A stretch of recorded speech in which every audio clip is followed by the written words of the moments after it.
Hello guys! Gusto ko lang sabihin na ako isang newbie investor, trader, and will always be a newbie at sinishare ko lang mga learnings ko regarding investing and trading sa stocks. Ako'y naghahangad lang ng kaunting kaginhawaan sa usaping pinansyal. Di ako guru, di rin financial advisor, so naman pinagsasabi ko rito is not guaranteed gain on your end. So always trade at your own risk. Yun lang! Hello guys, today I'm gonna be talking about the things that I've learned as a dividend investor. So these are the 5 things that I've learned as a dividend investor as time goes by. So the first thing is that becoming an investor or a trader actually depends on the weight of your goals. So for me, there are two types of goals, the long-term goal and a short-term goal. So it depends on you, your personality, what you prefer to achieve first. Either it be a short-term or a long-term goal. If it is a short-term goal, then you intend to be a trader because it is focused on achieving short-term gains in a short span of time. While a long-term goal, investors are focused on it. So why? Because in the stock market, being an investor or a trader does not happen that easily. You have to be stable.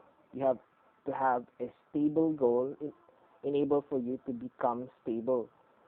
And when you buy those stocks, you don't easily get wiped out like other investors or traders out there because the goals that you have becomes your anchor. So that's my take on this first tip is that you need to have a stable goal and able to be a good investor or a good trader.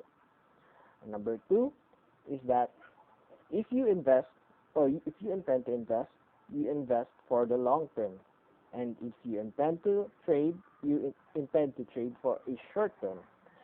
So what does that mean is that if you buy a stock and you intend to invest it for a long term, maybe a few years down the road, then you don't switch your goals, your long-term goal for that stock to a short-term one, like trade it for something better, etc., if it is in your up to you. Because in my opinion, it is better if before you buy a stock, you need to be sure what goals you want to achieve with it, either short term or long term, so that whenever you buy a stock, you will have a stable mindset about it and you will not be easily wiped out by you will not be easily become a weak hand by the market's volatility. So that's my take. So long term, it means that a few years from now, maybe, and then trader, uh, short term, maybe for a month, a week, or even in days. And so that's my second take. So the third one is that for this is for investor only, I believe.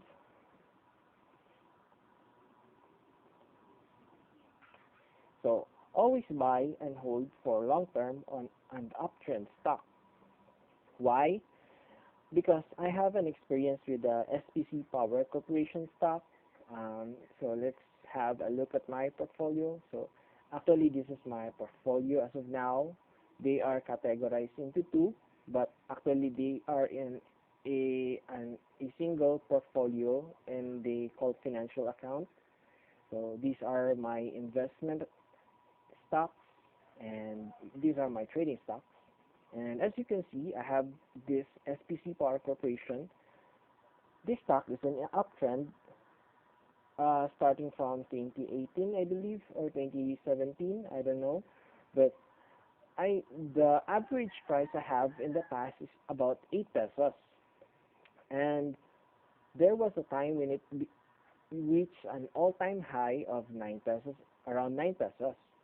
And I did think I did believe that after it achieves an all-time high, it will drop down a little bit back to 8 pesos, but it did not. So as a result, I sold my stock around 9 pesos, and then realizing that it will not come back again to the 8, I bought again at 9 pesos at a more expensive price of 9.28 pesos. And as a result, the dividend yield that I have previously has been affected a bit much, because if you buy a certain stock at a cheap price, you will intend uh, you will have a bigger dividend yield if it pays dividends. But if you buy a stock at a little bit more expensive end, then your dividend yield will be affected and it will become lesser in percentage. And as a result as well, you will have to pay, or you will have to shell out a little bit more extra money to buy the same stock, but it is not worth it because the yield has actually decreased. If you're a dividend investor, then like me, this will definitely affect your uh, out view of this stock. So that's my mistake. So if you are a dividend as investor as well, looking in this video, then for SPC at least for now, it's still in an uptrend. So keep holding it for now. But we cannot say in the near future. So just keep watch as well. So that's my take on this third one. And for number 4, if the stock is actually a downtrend stock, then you would need to sell it, because in my experience, I have bought GMA. Actually, GMA is not here now. I have sold it already, like I said, because that stock is on a downtrend channel, because it has been in downtrend since 2016, 17, I don't know. I don't have internet, so I can show you as of now, but I'm trying to give you my the lessons that I've learned. So this is one of them, is that it is not worth it to hold a downtrend stock, especially when you're investing. So if it is only good for dividends, then why not buy it before the dividend date and then let go of it?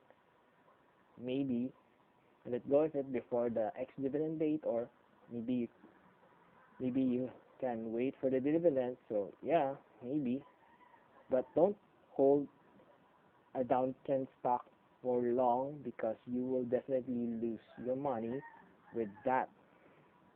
So take that lesson from me as well, because I have done it. So number 5 is that don't let your failures discourage you.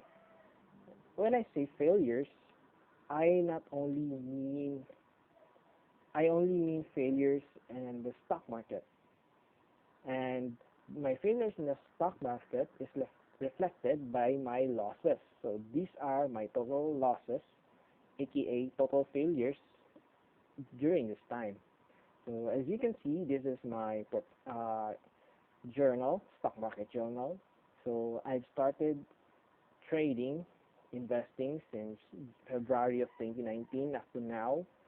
And as you can see, during this time, up to this time, um, I am still trading.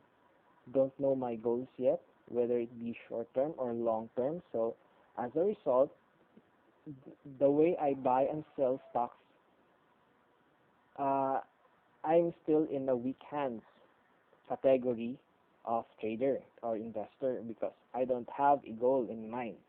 So, but and as a result, since I don't have a goal in mind, I easily wipe out with every bit of volatility in the stock market, and as a result, I lost so much more than I did than I should have. So, these are all my losses as you can see, there are only few gains because I I am I I was a weak-handed because I don't have a goal, or I don't know my goals. But after that, I realized that my I prefer to have a long-term goal achieved first than a short-term. So I became an investor, specifically a dividend investor, because I want a monthly income, passive. So, and as a result, I also trade more stable. My trades are more stable, which means that because I have a goal in mind, I am not easily wiped out by every kind of volatility in the market, especially when I know that the stock will recover in due time. So, and as a result of that, my trades suddenly improve a little bit more, as you can see. So, I have a lot of gains now, especially, but although I have a lot of gains, you can see that I'm still losing a little bit more than I was before, before becoming an investor, and that's because I lost a lot on a single stocks because I hold it like this GMA and this Lepanto and as well as this OV. And actually, the stocks that I've lost as well, I don't have a clear goal of it as well. So that's why I lost more than those that I. So so the point is that for you to have a stable result in your trading, in your investing, you must have a stable goal, whether it be short term or long term. So that's it. I hope you enjoyed this video. I tried to do a little bit better this one than in the last, as you can see, but hope you enjoyed it and you have learned from it, and see you next time.